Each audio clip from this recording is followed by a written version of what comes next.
Башкортостан тәфтишчеләреннән эш хакының бер өлешен күчерүен һорагандар. У следователей из Башкирии попросили денег на памятник святому покровителю Следкома. Тәфтишче комитетының изге яклаусыһына һәйкәл эшләтергә Башкортостан тәфтишчеләреннән эш хакының бер өлешен күчерүен һорагандар. Эхо Москвы в Уфе и общественная организация «Берзямлек» представляют рубрику «Говорим по-башкирски». Вы слушаете «Уфимский разворот» – программу, в которой ваше мнение может быть услышано, голос учтен, а СМС-сообщения прочитаны в эфире нашей радиостанции. Слушайте «Уфимский разворот» по будням с 9 утра. Да не просто слушайте, участвуйте.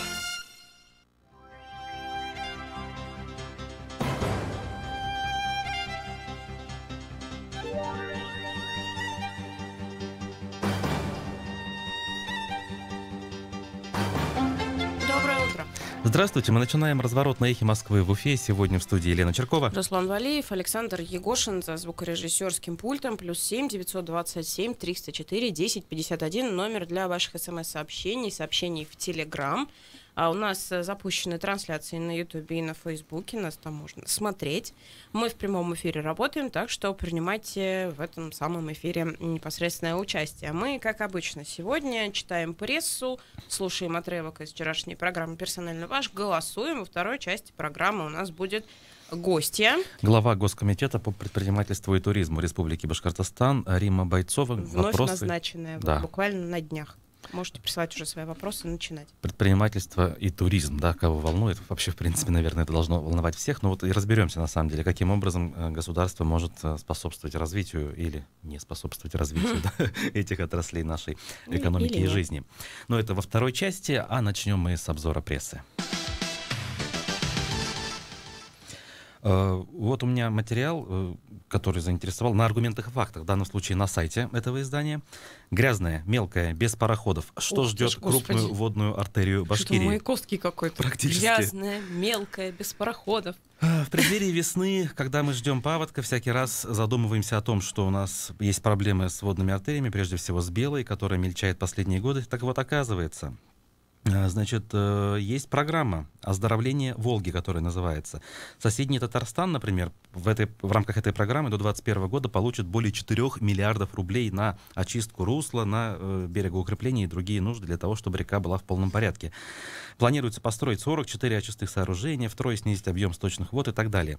А вот Белая, которая относится к 4 классу загрязненности и имеет статус грязная, в этом смысле в программе не участвует, и никаких денег мы не получим на то, чтобы развивать наше пароходство и очищать русло Белой. Значит, здесь приводится в материале аргументов и фактов статистика, какие пароходы, теплоходы в разные годы плавали, сколько тонн грузов перевозилось по нашей реке.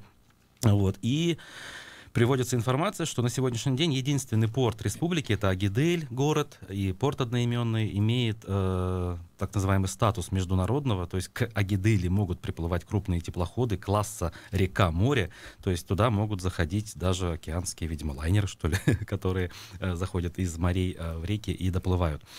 И, соответственно, поскольку Агидель находится у нас на окраине республики, на западной границе, вот здесь предлагается обратить на это внимание и начать каким-то образом возрождать. Но, если честно, у меня лично вопрос, каким образом жители той же Уфы, да, крупнейшего города республики, могут пользоваться речным пароходством, если нет этого пароходства непосредственно в Уфе, да, то есть ехать в Агидель за 250 километров и начинать этим пользоваться было бы сложно. Несколько экспертных мнений на эту тему в материале аргументов и фактов есть, поэтому предлагаю обратить внимание. Я думаю, в печатной версии тоже эта статья есть. Я обратила внимание на материал в МКСЭТе о том, что медики, которые работали в Сибае, получат государственные награды. Об этом Ради Хабиров заявил вчера на совещании в правительстве, на этом здравчасе. В общем, прекрасная новость, может быть, для медиков, конечно.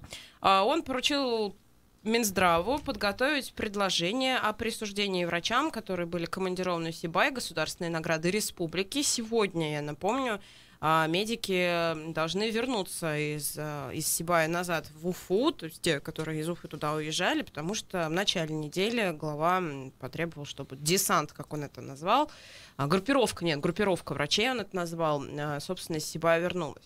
Спрашивается, а что они там делали? Я сейчас подумал. Вчера на этом здравчасе сказано было, в том числе, что врачи отлично отработали, с этим мы спорить как бы не можем, правда, что в соцсетях стало намного меньше жалоб на ситуацию в Сибае. Что вот эта система инцидент хваленая, да, она прям практически фиксирует сильное снижение жалоб и обращений именно по поводу Сибая. И об этом Елена Прочковская рассказывала, человек, который, собственно, отвечает за вот эту всю работу инцидента и соцсетей. Но что интересно, я вчера, когда делала вечерние новости, зашла в группу «Сибай души» ВКонтакте. Это группа, которую активисты создали, у которых там есть свои датчики, которые отслеживают вообще состояние воздуха в городе. Они сделали репост вот этой новости про награждение медиков. И, конечно, реакция была у людей очень жесткая, потому что местные жители говорили, что за что, собственно, их награждать. Ни одного случая не было зафиксировано отравления воздухом, да, в результате вот этого тления карьера в Сибае, ни одного случая заболевания, которое возникло из-за смога и запаха диоксида серы вообще, в принципе. Люди, конечно, жутко недовольны. Люди говорят, что ситуация совершенно не меняется, что в воздухе продолжает ужасно вонять этой серой. Вчера были превышения ПДК, и датчики активистов фиксировали превышение почти в 22 раза, 22 ПДК. Но на сайте городской администрации я вчера пересмотрела все материалы, которые у них выходят ежечасно по показаниям ПДК. Естественно, 22 раза никакого превышения там не отмечается. Максимальное превышение, которое сайт мэрии Сибая отмечает, это 9 раз в одной из точек города, по-моему, где-то в 14 часов. Как Максим Забелин в нашем эфире рассказал, исполняющий обязанности министра здравоохранения, врачам там, по сути, делать было нечего, если я правильно понимаю. То есть никто не заболел? Когда исполняющий... Нет, он был тогда заместителем министра. Сам министр Рафаэль Епаров приезжает в Сибай и говорит: ребята, у вас тут такой классный воздух. Я как в санаторий приехал. Понятно, что все... И Забелин подтвердил. У нас, говорит, случаев кровотечения даже зафиксировано меньше за этот период, чем было до этого Просто периода. Это лечебный воздух. Слушай, есть же вот эти там, не знаю, серные бани, где они, в Грециях или где они там есть. Сероводородные ванны точно люди понимают. Сероводородные, грязевое лечение. Все это на самом деле исключительно ради оздоровления жителей. Что вы? Ой, смех и грех. Но на днях, я так понимаю, у нас срок заканчивается 26 числа, когда должны затопить окончательно. Мне еще очень нравится, как госсми реагирует на ситуацию в Сибае. Я так чувствую, там была какая-то разнарядка сверху, что надо успокаивать ситуацию. Пишут, как в Сибае, там, я не знаю, прошел какой-нибудь там утренник, дети делали эти, скворечники, да, там приманивали птиц. Или там в Сибае открылся там еще что-нибудь, какой-нибудь там концерт прошел там ко дню присоединения Крыма к России. Вот такие прям очень классные вещи. Я прям умиляюсь каждый раз, когда вижу. В лучших традициях пионерского детства, как говорится. Да, все так. Тем временем у нас в республике ожидается неординарное событие. Совет по правам человека при президенте Российской Федерации проведет на следующей неделе выездное заседание в Башкортостане. Об этом вышел материал на Идель Реалиях. Ссылается Идель Реалии на сообщение на сайте Совета. Действительно, там есть эта информация. В делегацию Совета, которую возглавит сам глава Михаил Федотов, войдут известные правозащитники и журналисты, в том числе Андрей Бабушкин, Кирилл Кабанов, Игорь Каляпин, Иван Засурский, Сергей Цыпленков и другие. Игорь Каляпин, кстати, не журналист. Игорь Каляпин — это председатель организации «Комитет против пыток», той самой, которая у нас здесь работает, филиал ее, Евгений Литвин здесь возглавляет. Игорь Каляпин к нам приедет. Там еще Лев... Сейчас. В этом материале на Идель Реалиях нет, видимо... Приедет еще руководитель Русфонда. Лев Амбиндер, фамилия, да.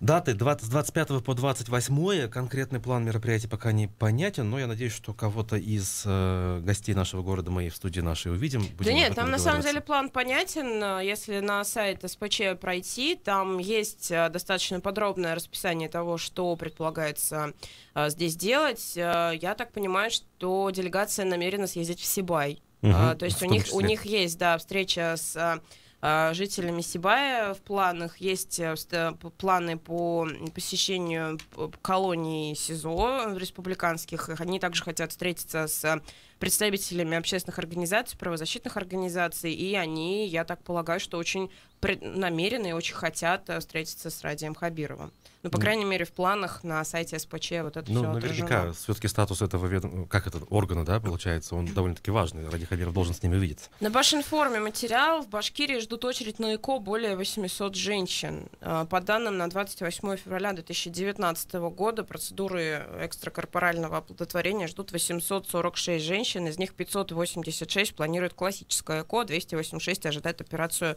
криопереноса. Об этом Максим Забелин тоже вчера на здравчасе рассказал.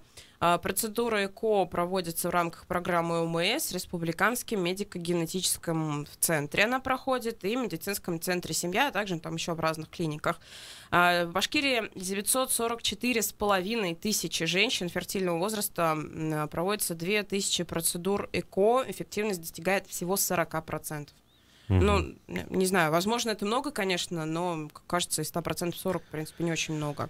Встречал случаи, когда у людей с 4-го раза получалось, и в результате успешно. Проводится эта процедура бесплатно. Около 2000 женщин в 2018 году смогли эту процедуру пройти. Ну, то есть я так полагаю, что вот 846 женщин, значит, сами, к сожалению, не могут, да, забеременеть.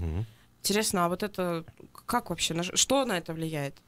Ой, ну здесь особенность, совместимость в конце концов. Бывает, что вроде все в порядке, в принципе, да, у обоих в паре, но почему-то что-то не получается. Так, у нас еще немножко времени, и я скажу, что на «Коммерсанте» вышел большой материал об очередном заседании по делу Александра Филиппова и Марата Гореева. Здесь допрашивался важный свидетель обвинения, заместитель начальника контрольно-ревизионного отдела управления федерального казначейства Зиля Галимова давала показания более 5,5 часов. Она была приглашена как руководитель проверки, проведенной в мэрии в апреле 2017 года. Если коротко, то по ее данным, вот эти вот нарушения, которые вменяются Филиппову, в принципе, всегда имели место. С 2008 как минимум года по 2015 год все делали вот именно в таком же духе. И даже у нее спросили, а что ж, типа, вы вот по поводу вот этих только с 2013 года? Ну, типа, это, в общем... Ну, следователи так решили. На самом деле, это очень важная фраза, потому что если верить тому, что нарушения были с 2008 года, то они были уже до Эрика Елалова. Абсолютно даже. Точно. Не только до Александра Филиппова, который в то время вообще, в принципе, в мэрии не работал, а уже до Эрика Елалова. Да, и, в общем, мнение-то как раз-таки самого Елалова, что это нормально, в общем, да, и Филиппов об этом говорит, но по данным вот Зили Галимовой это было все-таки нарушение. Ну, самая классная там фраза была, что она готова съесть все 47 томов уголовного дела, если найдут нарушения в их проверках. В их проверках, да, она абсолютно... Вот, судя по ее показаниям, да, огонь, абсолютно, помнит все цифры, данные и так далее. Хочется еще очень прям быстренько упомянуть, что история про летающего кота, которым отпугивали лося в Башкирии, она вышла на федеральный уровень. Иван Ургант на Первом канале, друзья, показал это видео, правда, не сказал, что это в Башкирии произошло, но там были прекрасные шутки, типа, там, есть пособие, как отпугивать лося дикого, вот, надо найти кота и бросить кота. Так что гордимся. Гордимся. На самом деле нет, но ладно. Ой, ну да, и смех и грех, это видео тоже. Ну что, друзья, время обзора прессы у нас подходит к концу. Сейчас предложим вашему вниманию фрагмент программы «Персонально ваш». Политолог Дмитрий Михариченко вчера в том числе рассуждал о столетии республики и о том, как этот праздник у нас особо не отмечается. Более важная тема действительно столетия республики. Мой личный взгляд и взгляд некоторых наших экспертов обходится вниманием. Да. Мало внимания этой дате. Вроде как какие-то формальные вещи есть, но фактически такое ощущение, что есть желание как-то замылить эту тему и не выводить ее на первый план. Да. Что происходит? Во-первых, сама по себе тема достаточно такая спорная, и в глазах нынешних федеральных элит она отдает даже сепаратизм. Не то, что здоровым регионализмом, а именно сепаратизм с национальным колоритом, башкирским конкретно, потому что это все-таки больше праздник для башкир. Что говорить, что события 17 года, 19 года ключевую роль сыграла башкирская интеллигенция, как бы я к ней не относился, хорошо или плохо. Второй фактор, который нужно учитывать, это фактор Ахмедзаки Валиди. Фигура достаточно такая противоречивая, спорная. И если в рахимовский период его на щит ставили и так далее, улицу назвали, да и вообще эта идеология была. Не секрет, я вам могу сказать, что ректор одного из вузов быстрее придумал название своему вузу, имени кого-то, не буду говорить кого, чтобы не назвали имени Заки Валиди. Это было. Кто знает, тот поймет. Сейчас Ахмедзаки Валиди Валиди, конечно, эта фигура тоже, про которую стараются забывать. Если не маргинализировать ее, как там, допустим, там Гитлер, то забывать про нее. Я с точки зрения федеральной идеологии. У нас все-таки государство такое сверхцентрализованное, и идеологию во многом оно формирует. Центр. Если говорить о 17-м годе, то, естественно, это Ахмед Заки Валиди. Сейчас про него говорить перенесли на 19-й год. Тут тоже вилка между де юре, де факто и интерпретацией, когда считать началом башкирской государственности в новейшей истории после Первой мировой войны. И, соответственно, вроде проводить надо. Хамитов на эту тему очень закладывался. Он хотел это с точки зрения развития республики, социальной политики. Вот эти 100 объектов, мы их обсуждали. Денег каких-то получить. Да, деньги получить. Хабиров меняет во многом хамитовский курс, и он недавно пришел, и это, по сути, как бы не его праздник с точки зрения подготовки. С точки зрения, наверное, его взгляда на жизнь, это его праздник, да, но с точки зрения подготовки нет.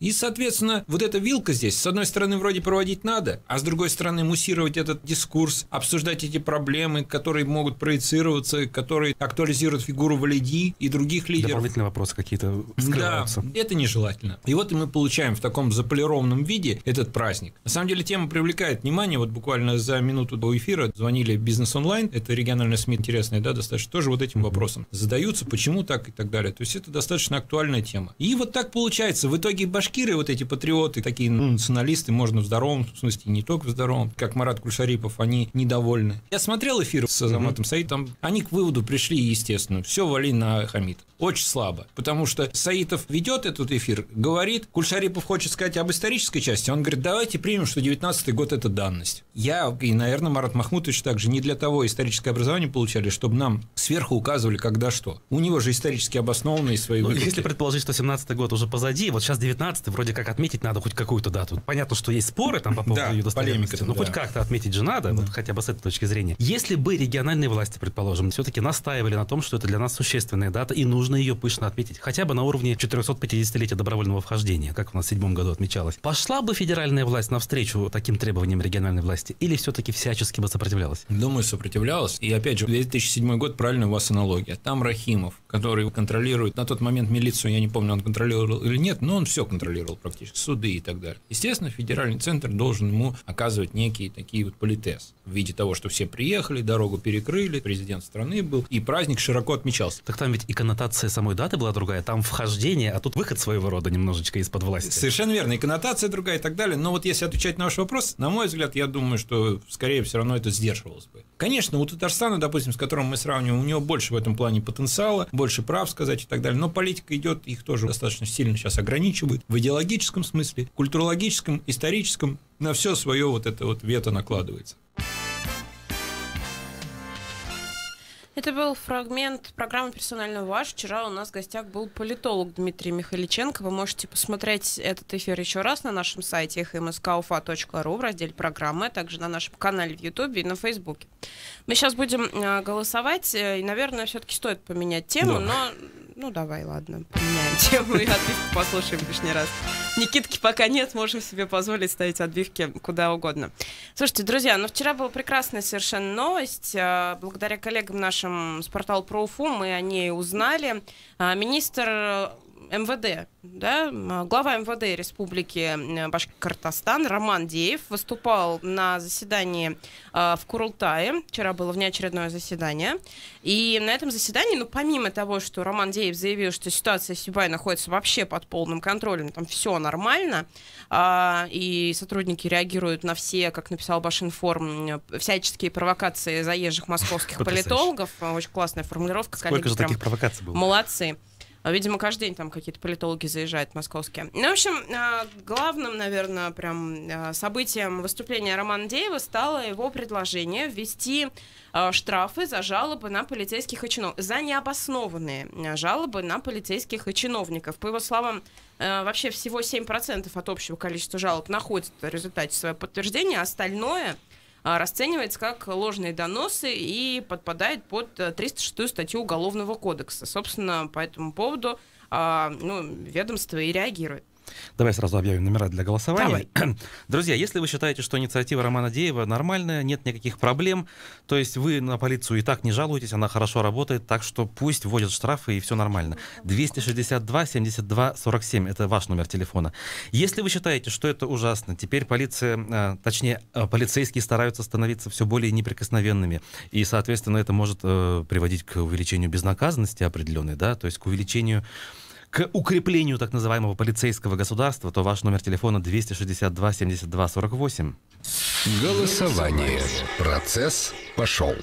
262-72-47. Ничего страшного, все хорошо. Роман Деев правильную инициативу объявил. В общем, надо думать, прежде чем жаловаться на полицейских. Поэтому как бы все хорошо, нет проблем. 262-72-48 ужасно. Вы считаете, что это очередной шаг к закручиванию гаек, и вообще это как бы, из ряда вон выходящая инициатива. Ну что ты думаешь?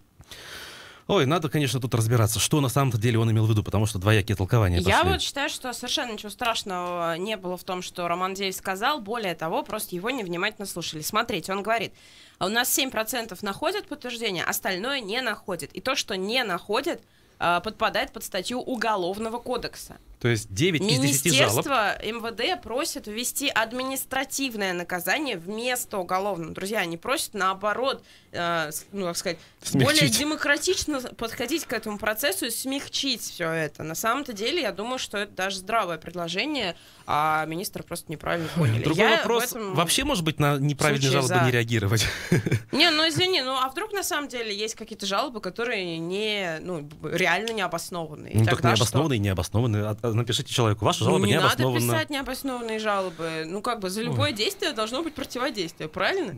Так-то да, но обыватель ведь он не обязан знать всех нюансов. Ему может показаться, что полицейский вел себя неправильно. Я выступаю адвокатом дьявола, и я Роман Деева поддерживаю в этом плане. Если вы считаете, вот как сейчас Лена аргументирует, 262-72-47 в принципе нормально. Надо разобраться поглубже, и, возможно, инициатива вполне себе нормальная, даже нужная, потому что вместо уголовной ответственности он предлагает административную.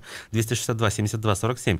262-72-48 нет, ни в коем случае, то есть никакая вообще ответственность, на ваш взгляд, не нужна здесь, и тем более вводить административную и усугублять положение людей. Результаты, мне становится так грустно. Друзья, серьезно, вместо уголовки лучше административку, чем уж. Ой, давай подведем итоги тогда. Давай. И скажем, что у нас получилось. Тут результаты очевидные.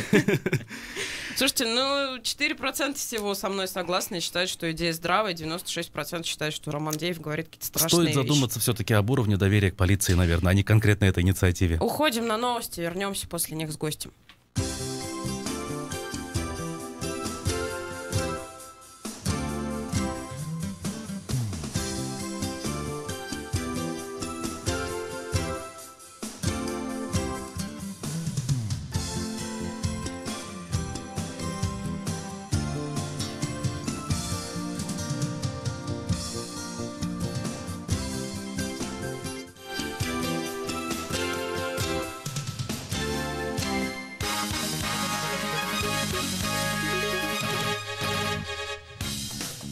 В 7:30 в Москве, в студии Александр Климов. Новости.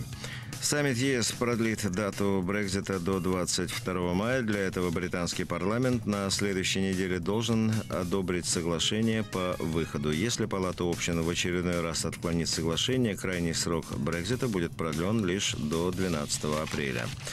Великобритания должна выйти из ЕС до майских выборов в Европарламент. Об этом по итогам саммита ЕС по Брекситу заявила британский премьер Тереза Мэй. По ее словам, в противном случае британцам придется принять участие в этих выборах. Через 3 года после того, как мы решили покинуть ЕС, это было бы неправильно, сказала Мэй. Выборы в Европарламент стартуют 23 мая. США заподозрили 2 порта в России в нарушении санкций против КНДР. Как передает РБК, корабли, участвовавшие в поставке угля и нефтепродуктов в Северную Корею, заходили в российские порты в Находке и во Владивостоке. Первый с 2011 года пилотируемый полет американского корабля на МКС планируется на лето. Об этом РИА сообщил источник в российской ракетно-космической отрасли. По его словам, американская сторона проинформировала российскую, что запуск короля Dragon-2 в пилотируемом режиме состоится 25 июля. Суд сегодня рассмотрит дело об административном правонарушении компании Twitter за отказ предоставить информацию о локализации персональных данных российских пользователей. Каким бы ни было решение суда, на Twitter оно не повлияет. Такое мнение высказал «Эхо» интернет-эксперт Антон Меркуров. Выполнить требования российского законодательства невозможно, поскольку это тупое и дебильное законодательство, которое в общем и целом можно не соблюдать, так же, как и плевать на решение российского суда в отношении американской компании с высокой колокольни. Я напомню, Google платит штрафы в миллиард. Если появится какой-то штраф, причем появится его не скоро, а через несколько заседаний, Твиттеру заплатить не проблема. И в общем и целом никаких последствий не будет. Никто ничего не заблокирует, все будет и дальше у нас работать. Действия российских властей, слава богу, никак на интернет повлиять не могут. Антон Меркуров напомнил, что Роскомнадзор уже почти год блокирует Telegram и безуспешно. Комиссия ООН определила свое отношение к российской заявке по расширению арктического шельфа. Об этом РИА сообщил первый замминистра природных ресурсов Денис Храмов. По его словам, о позиции комиссии может быть объявлено уже летом. В Москве сейчас +1, днем от 2 до 4 градусов тепла, возможны осадки и мокрый снег. Александр Климов, служба информации «Эхо Москвы». 3, 2, 1... Реклама. В новом умном доме на Злобина все квартиры с дизайнерской чистовой отделкой. Записывайтесь на экскурсию в презентационную квартиру по телефону 200 80 10. Застройщик ИСК «Стройфедерация». Проектная декларация на сайте стройфед.ру. Грузоперевозки от 450 рублей за час. Такси 900. От стандартных «Газелей» до пятитонников 2 900 900. Телефон рекламной службы «Эхо Москвы» в Уфе. 216 35 99. Будет реклама, будет и эхо. На то мы и партнеры.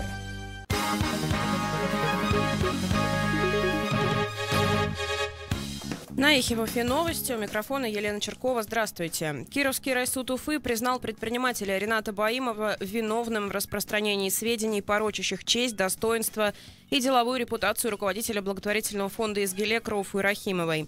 Как сообщает портал про Уфу, поводом для обращения в суд стали комментарии Баимова в соцсетях. По данным издания, предприниматель заявил, что Рауфа Рахимова похитила 150 миллионов рублей из благотворительного фонда «Лейла». При этом суд установил, что к этому фонду и его деньгам Рахимова не имела никакого отношения. Суд обязал Рената Баимова дать опровержение и выплатить Рауфе Рахимовой 100 тысяч рублей в качестве моральной компенсации. Сама Рахимова заявила порталу, что намерена передать эту сумму в фонд «Изгелек». Жители Сибая заявляют о превышении ПДК по диоксиду серы в 60 раз. В группе движения «Сибай-Дыши» опубликованы данные с датчиков, принадлежащих самим активистам. По их данным, сегодня утром на улице Нуриманова датчики фиксировали превышение в 57 и 60 раз. Вместе с тем, по данным городской администрации, с 2 часов ночи ни в одной точке Сибая не было зафиксировано ни одного превышения. Отмечу, что вчера на здравчасе в правительстве региона было объявлено, что ситуация в Сибае стабилизирована. Сегодня из города уедут врачи, которые работали там с января.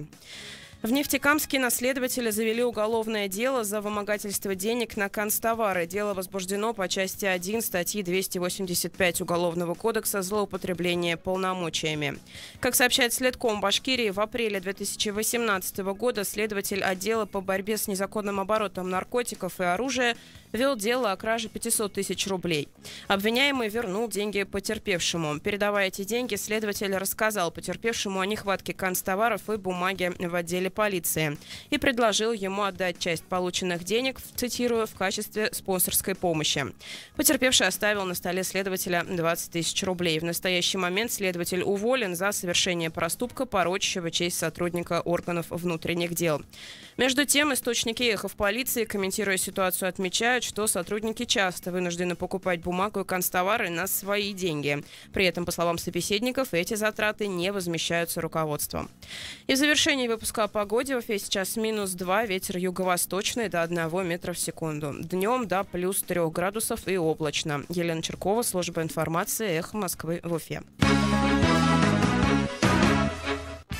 Радиостанция «Эхо Москвы» в Уфе представляет «Уфимский разворот». Программу, в которой ваше мнение может быть услышано, голос учтен, а СМС-сообщение прочитано в прямом эфире. Слушайте «Уфимский разворот» по будням с 9 утра. Да не просто слушайте, участвуйте.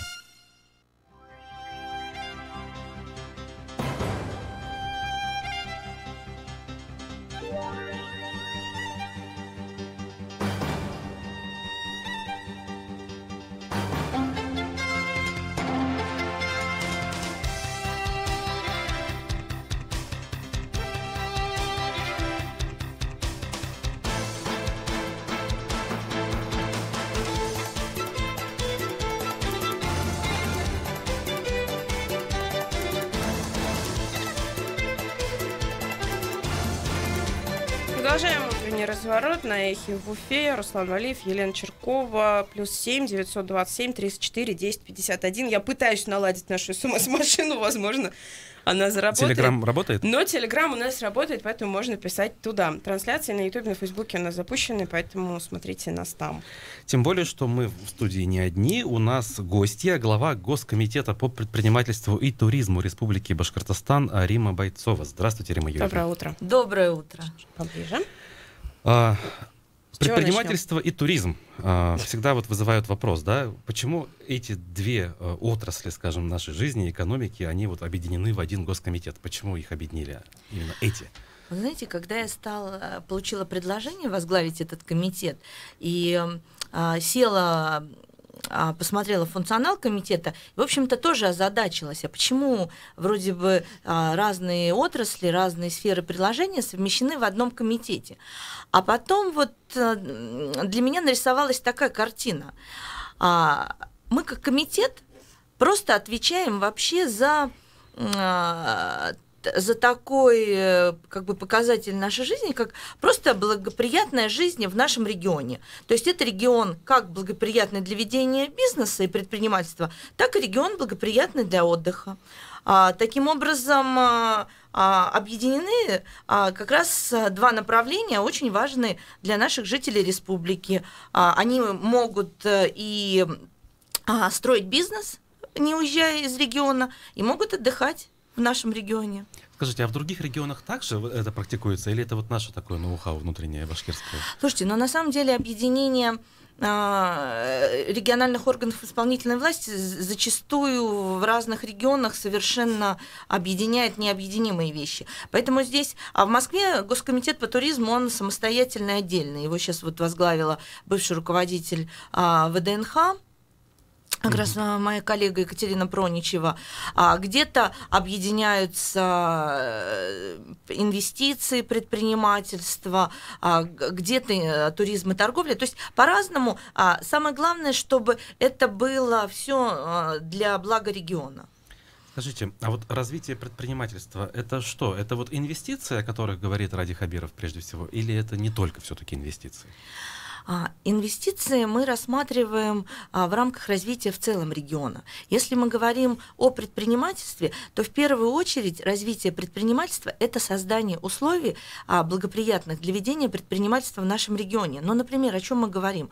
Вот, наверное, ключевая история, что даже, это замечательно, что они учатся там в наших ведущих российских вузах, в иностранных вузах, но дальше-то они должны возвращаться, а возвращаться они не возвращаются просто потому, что понимают, что в той же Москве, в Сколково, им гораздо проще вести свой бизнес, да, и они будут находиться вот в этой, не просто по льготным ставкам снимать площади, они еще будут находиться в этой внутриинновационной тусовке. То есть они будут общаться с такими же там идейными, молодыми и креативными ребятами, как они. А сюда, конечно, им непонятно, для чего возвращаться, но, во-первых, все-таки достаточно непростые условия для ведения бизнеса, и не создана вот такая современная среда для ведения бизнеса. То есть не столько нужны даже льготы какие-то налоговые и там дополнительные меры господдержки, как нужна вот эта среда для того, чтобы вырастал бизнес, взращивался. А не получается ли так, что у нас без шансов, в принципе, да? Ну что мы можем противопоставить Сколково? У нас нет тех инвестиций, там, которые позволили бы что-то подобное сделать.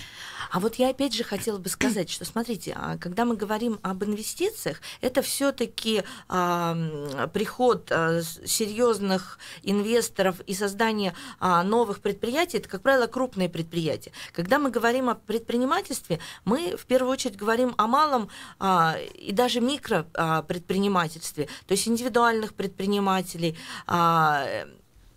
Это немного другое. То есть мы говорим не о новых рабочих местах, на которые могут устроиться наши молодые люди, а мы говорим о том, что они сами создают новые рабочие места, пусть даже это одно место для себя самого, но они создают уникальную добавленную стоимость, они создают инновационную продукцию. То есть все-таки там крупное производство, ну, либо это перерабатывающее, обрабатывающее, да, как у нас в Башкирии, либо это производство товаров потребления.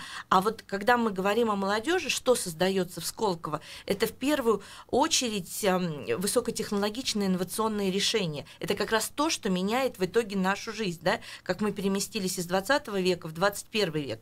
И вот свою задачу, например, как руководителя Госкомитета, я, кстати, что всем было понятно, исполняющая обязанности руководителя Государственного комитета, я как раз и вижу в том, что, безусловно, мы будем поддерживать любой бизнес, мы будем работать и со зрелым возрастом, и с молодыми мамами, но основной все-таки акцент, когда мы говорим о развитии, вот этот импульс к развитию дают молодые ребята. Самое интересное, что они у нас есть в Башкирии, у нас есть 2 опорных вуза с очень интересными кафедрами и факультетами, это авиационный университет и нефтяной университет. И вот нам очень важно, чтобы ребята, которые закончили эти вузы, да, и уже не уехали учиться в другие регионы, еще и начали предпринимательскую деятельность в нашем регионе.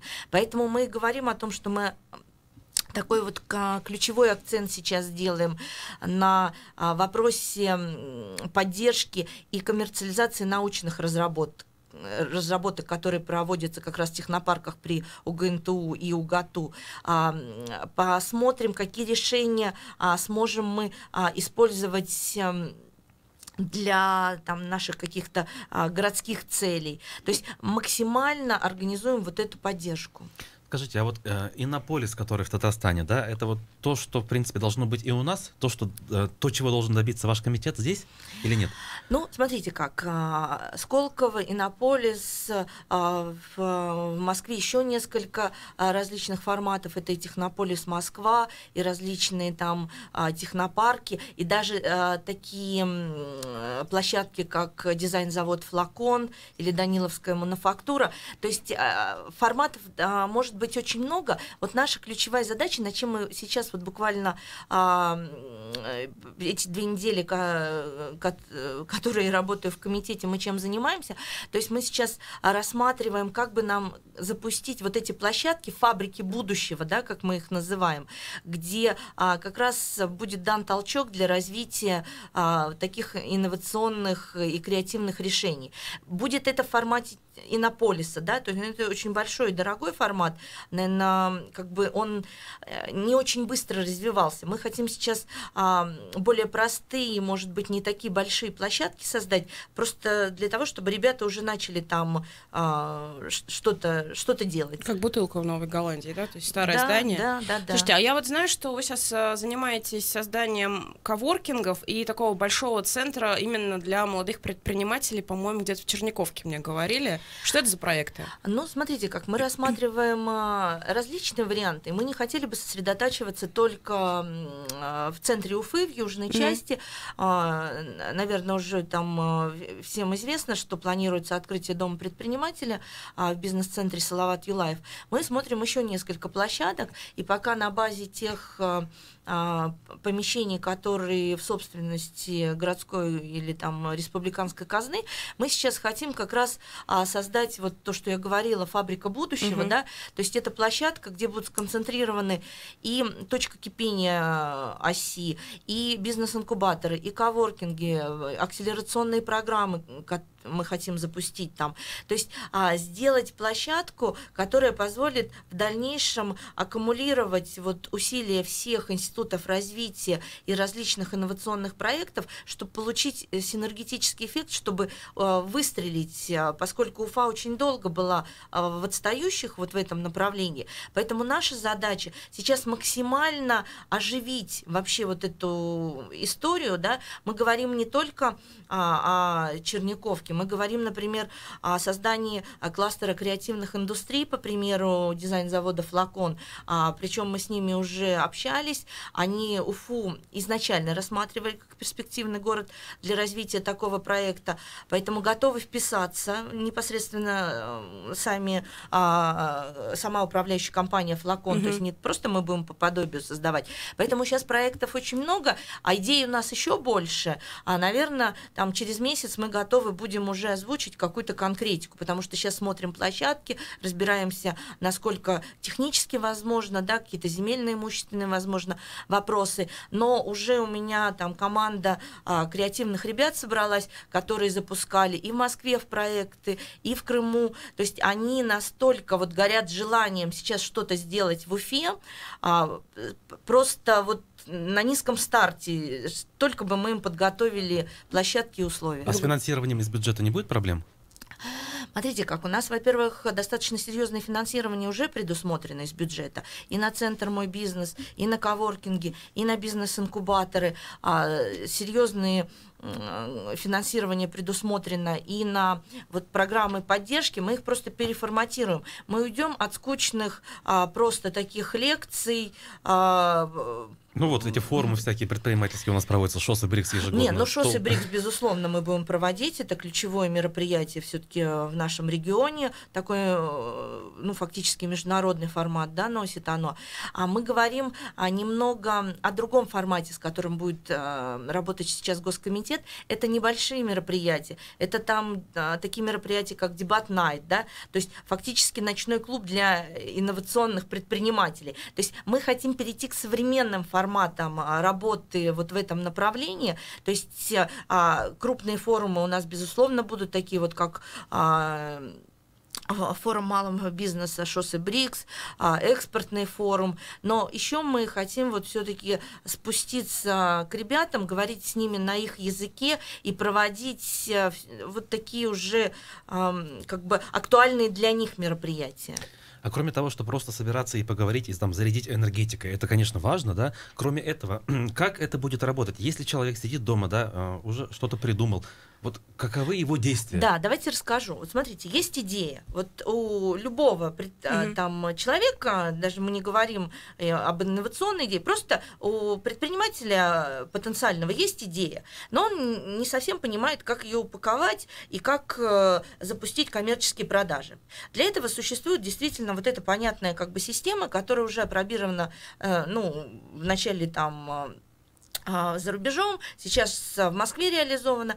То есть эта идея попадает в стартап-акселератор. Что такое акселератор? Это ускорение, да? То есть за 3-6 месяцев с этой идеей, эту идею менторы, наставники, значит, специалисты по финансам, юристы помогают упаковать, то есть таким образом за вот этот короткий период молодой предприниматель сможет сформировать стартап и пройдет тот путь, который он бы прошел за, ну, условно, за 1,5-2 года самостоятельно. Это бесплатная услуга? Конечно, акселерацию мы будем делать бесплатно. Но смотрите как, во-первых, есть частная акселерация, и, наверное, там многие наши предприниматели знают вот очень успешный опыт бизнес-акселератор Free московский, да, мы его тоже хотим привлечь. Часть наших предпринимателей уже тоже проходили в нем акселерацию. То есть здесь ключевое что? Это менторство, наставничество. То есть знаете, как такой штурман, да, в бушующем море, просто поможет начинающему предпринимателю, это не обязательно молодому, пройти вот все рифы, там, преодолеть качку и так далее. В том числе формальности, всякие бюрократии, вот это все. Да, и бюрократия. Почему я сказала, да, специалисты по финансам, юристы помогут зарегистрировать компанию. Но здесь важнее даже вот не бюрократический момент, а как это правильно упаковать в коммерческий проект, чтобы потом пошли продажи. То есть вот в рамках бизнес-акселератора мы запустили эту историю, да, упаковали и создали стартап, зарегистрировали его. Дальше он, выпускник нашего акселератора, выходит там на рынок, и мы знаем статистику, там 90% компаний умирают в первый год. Что делать? Для этого у нас следующий этап – это создание бизнес-инкубаторов. Пока мы тоже делаем это городской историей, то есть это все бесплатно. То есть к нам приходит не обязательно выпускник акселератора, а просто даже начинающий стартап, который зарегистрировался в течение текущего года, не календарного, а вот за просто не ранее, чем год до поступления в бизнес-инкубатор. И в течение 1,5-2 лет он находится в бизнес-инкубаторе, арендует помещение по льготной ставке аренды, а также пользуется на льготных условиях обслуживанием бухгалтерии, юристов. То есть у него не болит голова, как пойти в налоговую, как сдать отчет, что вообще делать. Он занимается только ростом своего бизнеса. То есть инкубирование, да, мы взращиваем таким образом, создаем условия, то есть он не парится, что его сегодня могут выселить из офиса, он не будет беспокоиться, что у него будет расти арендная плата на понятных, стабильных условиях, вот там в общем-то, это тоже не короткий срок, да, 1,5-2 года, он остается в нашем акселераторе, где получает полную поддержку для роста своего бизнеса. После того, как мы взрастили эту историю, да, то есть вот я почему и говорю, что нам очень важна площадка, где вот последовательно все эти институты поддержки будут размещены. Значит, дальше он выходит из бизнес-инкубатора. Куда ему, как ему дальше двигаться? Если это, например, IT-предприниматель, который, собственно говоря, не будет развивать бизнес количественно, да, то есть экстенсивно развиваться, а ему нужно просто какое-то постоянное место работы, чтобы он не ушел к себе домой и не сел за компьютер и там не заглох, и мы не потеряли его из виду, потому что где-то всегда нужна поддержка. Мы предлагаем такую форму, как коворкинги. Коворкинг – это аренда рабочего места. А при этом, если мы говорим там о тех же айтишниках, в каком случае они как бы будут сидеть не дома работать, а сядут в коворкинг, арендуя уже практически по рыночной цене, да, у нас будет чуть ниже, но это будет уже цифра близка к рыночной. Понятно, что, тем не менее, аренда одного рабочего места – это гораздо дешевле, чем аренда офиса. Да. И он сядет в коворкинг в том случае, если у него будет там правильная среда, да, ребята, которые с ним будут, то есть такая тусовка будет айтишников, да, в этом месте, там, или еще по какому-то направлению. То есть таким образом, когда это ему будет нужно, полезно, когда у нас будут там какие-то образовательные проекты, какие-то совместные мероприятия, возможно, вот как мы видим на примере московских коворкингов, они объединяются в дальнейшем, уже создают действительно там, ИЗП переходит в какие-то организации, которые они регистрируют совместно. Очень интересно, но у нас хотелось бы еще все-таки о туризме что-то сказать, у нас так мало времени осталось. Что с ним? У нас все-таки об этом говорится, бренд придумали в конце концов, а фактически как не было инфраструктуры в республике, так и нет. Вот есть какие-то мысли на этот счет уже? Значит, смотрите как, мы для себя сейчас разделяем историю. Как бы инфраструктура туризма, это действительно там дорогостоящая такая история, и чтобы к ней перейти, пригласить сюда инвесторов, нам нужно продумать концепцию, как мы вообще будем развивать это направление, то есть что мы хотим видеть, да. Предположим, если вот говорить о Казани, они все-таки развивают бренд не Татарстан, да, а развивают бренд Казань и приезжают в Казань. Сможем ли мы привести такой поток туристов в Уфу? Все-таки мы видим, да, что, некуда, к сожалению, пока. Да, что уже, наверное, поздно там, если бы немного раньше мы к этому моменту перешли, а тогда мы берем вторую историю, это наша природа. И вот сейчас как раз мы рассматриваем варианты, как развивать туризм, и в том числе активный, и туризм на природе, то есть что надо строиться. Пока мы говорим все-таки о концепции, потому что вот приглашать инвестора под какую-то узкую задачу, не понимая, будут ли здесь дороги, будет ли здесь там другая инфраструктура. То есть дайте немножко немножко времени мы вот разработаем все-таки какой-то единый подход к этому и запустим. Ну, получается, в этом году какие-то у нас уже будут сдвиги по туризму или пока все-таки концепция только? Значит, в этом году то, что сейчас вот мы быстро делаем на летний период, мы хотим организовать для как раз активного туризма такую мини-инфраструктуру, разместить в ключевых населенных пунктах, откуда у нас отправляются пешие туристы, сплавы, информационные стойки, значит, разместить там Wi-Fi. Ну, то есть как-то все-таки, да, облагородить вот эту историю, сделать ее цивилизованной. Это то, что мы можем сделать быстро. Ну что ж, время нашего эфира, к сожалению, подходит к концу. Благодарим нашу гостью, главу Госкомитета по предпринимательству и туризму Башкирии Римму Бойцову. Спасибо всем, кто был с нами. Хороших выходных. До свидания. Пока. Спасибо.